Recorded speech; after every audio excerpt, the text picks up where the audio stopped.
Give us a brief overview of your background. I studied my electrical and electronics engineering in India, and during my engineering days I realized the aspect of my course that I really enjoyed was application of mathematics to solve business problems. So I started as a data consultant at a company in India, and then I got into Facebook, moved to Menlo Park to work on their advertising and marketing research team. While at Facebook, after spending 3 years, I was living in San Francisco, and I was really inspired by the tech community over here and the startup community. So I realized that what I wanted to do in the long run was do data science for new product development. And that's when I decided to join startups in the Bay Area. I worked at a couple of startups, Double Dutch and Tile. One of them got acquired and Tile is still operating. And then after spending 2 years at startups, I wanted to get some stability. And that's when I joined Pinterest, and I've been at Pinterest since then. I started as a data scientist on their ads data science team. And then I grew up to build a team of my own. I'm currently an engineering manager leading the data science team for ads within Pinterest. Why did you pursue an EMBA? So all throughout this process, I got a bunch of learnings, and I realized that there are a lot of areas that I need to learn more about. For example, when I was in startups, I saw the co-founders pretty closely. I was working directly with them, and I saw some areas where they were lacking or they needed some more guidance on. And as I want to pursue long-term entrepreneurship, I thought it'll be better to learn from experts in a professional setting, from like academics, people who have experience or who have taught people of this sort in the long run. Also at Pinterest, as I'm taking up more and more leadership opportunities, I'm seeing the need to think about how to set vision for the team, how to inspire the team. Though I'm pretty strong technically, I feel like there are some areas that I could definitely learn from. And that's why I thought EMBA is a good place to get those type of knowledge. How did you decide which business school to attend?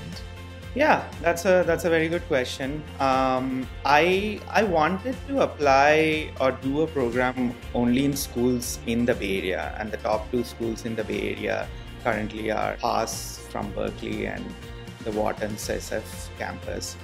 So I started my application thinking about applying to both the schools, and that's what I did. And while during the application process, I attended a bunch of sessions organized by all these schools, admission counseling, and then finally I decided to join Wharton School.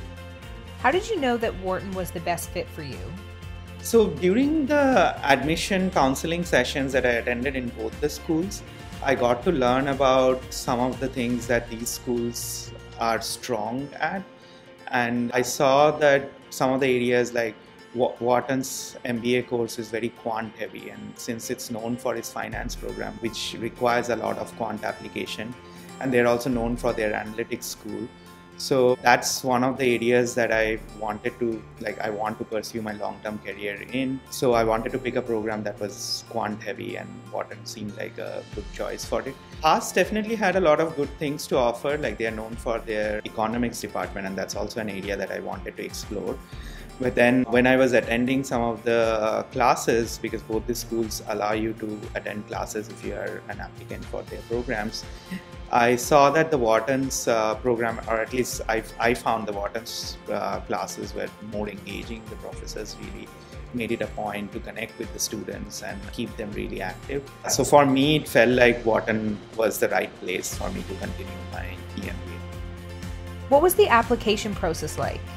It was a pretty lengthy process. There were like lots of bits and pieces that I had to bring in together. I started my application almost a year in advance prior to the admissions, application deadlines. So first thing that I did was I started preparing for my GMAT. That took me about 2 to 3 months. I took my GMAT in October 2019, and then finally I applied in December 2019 for the 2020 cohort. While I was preparing for my GMAT, I also took a lot of time to think about the essays. In Wharton, the essays are pretty lengthy, and they ask for like over 1,000 words essays. I think they have 3 essays that you need to write. At Haas, it's slightly lesser, but then it's still, you need to write up lengthy essays describing your aspiration, why you want to do an MBA. And that took me a lot of time. I really took the time to retrospect on why I wanted an MBA, how does it fit with my career aspirations. And that retrospective actually helped me come up with the right essay to write. I also attended, as I was mentioning, the admission counseling sessions from both the schools. And I also attended their in-person classes to just see how it would feel to be in a classroom. During the admission counseling, I was connected to some alumni who are either currently in the program or they have been in the program in the past. So I try to reach out to them directly, talk to them about their experience. I also had some past connections from my past work experience, and I reached out to them also to just learn about how these programs are and how are they beneficial for my long-term career growth. So yeah, there were lots of bits and pieces that I had to bring together to finally decide to apply. What did you feel was the most challenging part of the eMBA application process? There's often a misconception. People tend to overweigh their GMAT or any sort of quantitative test scores over a bunch of other things. So as I was applying, I saw that, and I learned through the application process that it's not always about the GMAT scores. There's a lot of other things that goes into the decision making from the admissions committee. So essays definitely play a big part. Then your interview, when you are there interviewing for the program, that plays a big part. I think those were the hardest ones because for the quantitative test, you mostly have a lot of good guidance online and you can learn from books. But really knowing what the program is all about, really knowing to ace the interview, to write really good essays, and also doing a lot of research, because if you do the right research, only then you'll be able to do well in the interview and also write really good essays. So these were definitely some of the complicated steps. As you reflect on the application process, where do you feel an admissions consultant might add value? Yeah, there are lots of spaces actually. I know that people who are busy with their work, it's hard to do this type of research, and I think an admission consultant can really help you do the right type of research. They can also help you get the right kind of connection. As I was mentioning, that I learned a lot by connecting with alumni and also attending these admission councils events. So an admission consultant can really help you do that. They can also help you plan your time, so the way you prepare for your exams or the time you spend on writing your essays or connecting with the admissions committee or the alumni, they can also help you plan those things out. Right? They really personalize, they try to personalize this experience, so they try to understand the strengths and weaknesses of the person who is applying, and they will recommend the right strategy for connections or preparing for application. They'll provide those kind of right strategies. So yeah, those are areas that admission consultants can really help you with. What are some of the things to look for when choosing an admissions consulting company?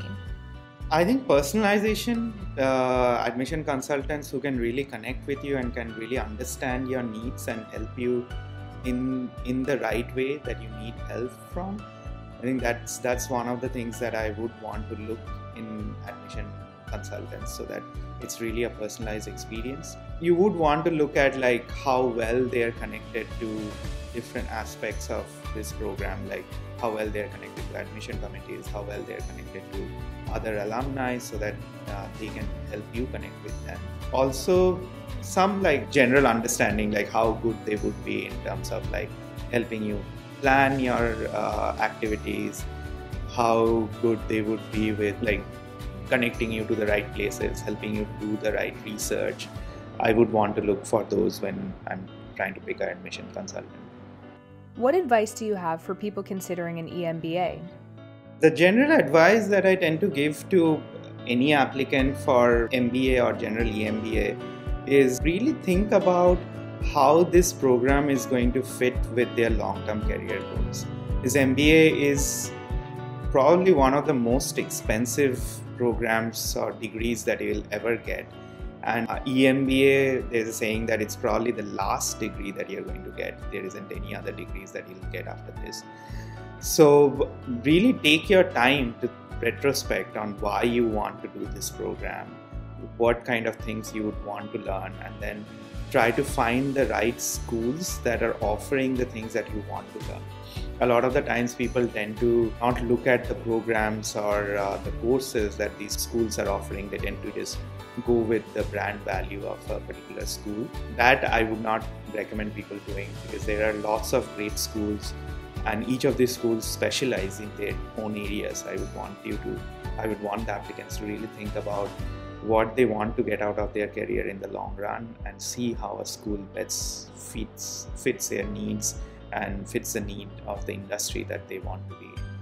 What are you most looking forward to at Wharton? Yeah, so a lot of the courses are very much relatable. So I'm taking a lot of courses on stats and analytics, which is directly applicable to my regular work experience. I also took courses on economics, and given that I work on ads marketplace, there's a lot of things that I could really connect with and help me make better decisions. Other than the quant courses, I also find the courses on communication and leadership, crisis management, them to be really valuable. There's a saying that a lot of the managers in tech, they don't have any formal training, and it may be overwhelming when stressful situations arrive. And Wharton really takes the time to make sure that you're prepared for those type of stressful situations. So I'm really enjoying the courses that I'm doing. There's also a lot of opportunity to do networking. We have people from almost every kind of industry. Since it's an EMBA, people are generally more experienced over 8 to 10 years at least. There are also people with 10-15 years of experience. So you get to meet with people at senior, mid-senior to really C-level executives in different companies, and you get to learn from their experience, and that helps you see the context on how it would be if you're taking up any sort of senior level management roles in different high-profile corporations. What is your long-term career vision? That's a very, very good question. Yeah, long-term career, where do I see myself in 15 years? If I think about it deeply, what I really want to do is be a good, responsible leader who can give back to the society. I want to work hard, make sure that I'm able to build either products or companies or things that can last longer than my lifetime. And then once these things are built, I want to be really responsible and think about how I can give back to the society. And that's why Wharton is a great place, because it really teaches you how to be effective while being really responsible, while taking care of important aspects when you're making critical decisions.